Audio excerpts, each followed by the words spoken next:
The Iowa basketball team entered the night with a sparkling 6-0 record, but truth be told, the Hawkeyes haven't been tested yet. That would change this evening in the Big Ten ACC Challenge. Iowa with a road test, their first one of the year at Virginia, and Fran McCaffrey's squad came ready to play in this one. Jordan Bohannon spots up, drills the three. Hawkeyes by 19. They led by as many as 21 in the first half. Second half, more of the same. Bohannon sights, shoots, bullseye.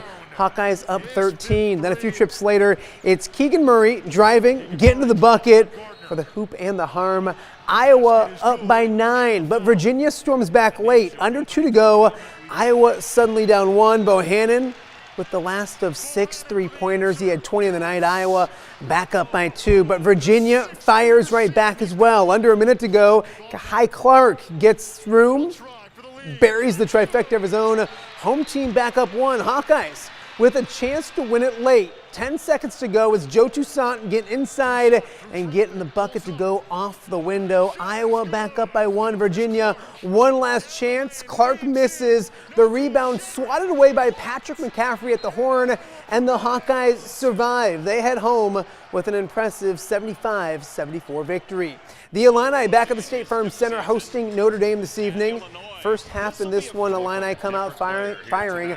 Alfonso Plummer staying red hot. He drills the 3. Home team with a 2-point lead. Later in the first, a little defense. Trent Frazier back healthy, and this is a great sign. The steal, he goes coast to coast for the lay-in. The senior with 7 on the evening. But the story on this night, like every night, Kofi Coburn. DeMonte Williams finds the 7-footer inside. The Illini up by 3. Later in the first, it's Coburn catching deep, and when he gets it in the paint like this, it's over. He scores once again. Illini back up by 5, and if it ain't broke, don't fix it. Coburn with 2 more of his game-high 28 points. The Illini led by 7 at the half. They best the Irish 82-72. Your final score. In the world of college football, coaches come and go, usually quite frequently. That hasn't been the case at St. Ambrose University until now. For the first time in 15 years, the Bees are looking for a new head football coach. This morning, Mike Magistrelli announced that he was stepping down effective December 31st. Magistrelli leaves as the program's all-time leader in career victories, posting a 90-63 record in 15 seasons. Under Magistrelli, watch, the Bees won 3 conference titles, went to the NAIA playoffs 4 times, and finished above 500 11 of 15 years. Here's Magistrelli on his decision to step down after 15 years as the Bees head coach. You know, it's something that I've thought about for a while. It's certainly tough to give it up. It's something you have a passion for, really enjoy doing, and so.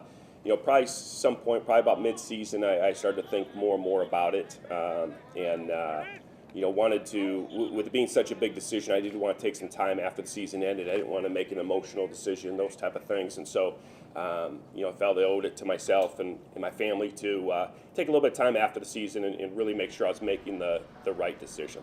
Been coaching college football for 25 years, 20 of those here at St. Ambrose, and obviously the last 15 as a head coach, and really loved every minute of it, every part of it.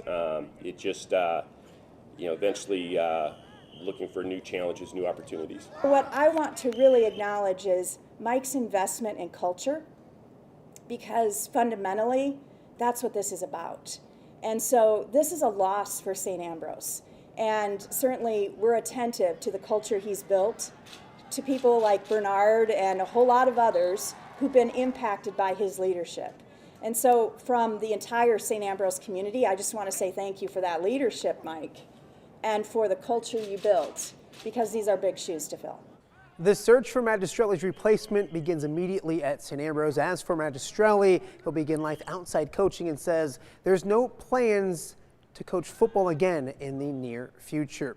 The Iowa football team heading back to Indianapolis in the Big Ten championship game this weekend, but the question remains who the starting quarterback will be for the Hawkeyes. This morning, the two deeps were released with Spencer Petras listed as the starter, Alex Padilla as the backup. An official announcement is expected tomorrow. Iowa will head to Indianapolis with the reigning Big Ten Special Teams Player of the Week, Caleb Shudak, earning the honors this morning after making all 4 field goals against the Cornhuskers on Black Friday.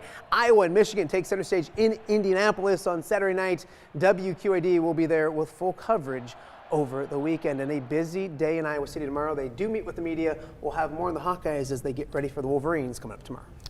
That Wolverines-Ohio State game, that was crazy. Something else. Absolutely insane. Finally, as a Michigan fan would say. I know. Yes. Big time.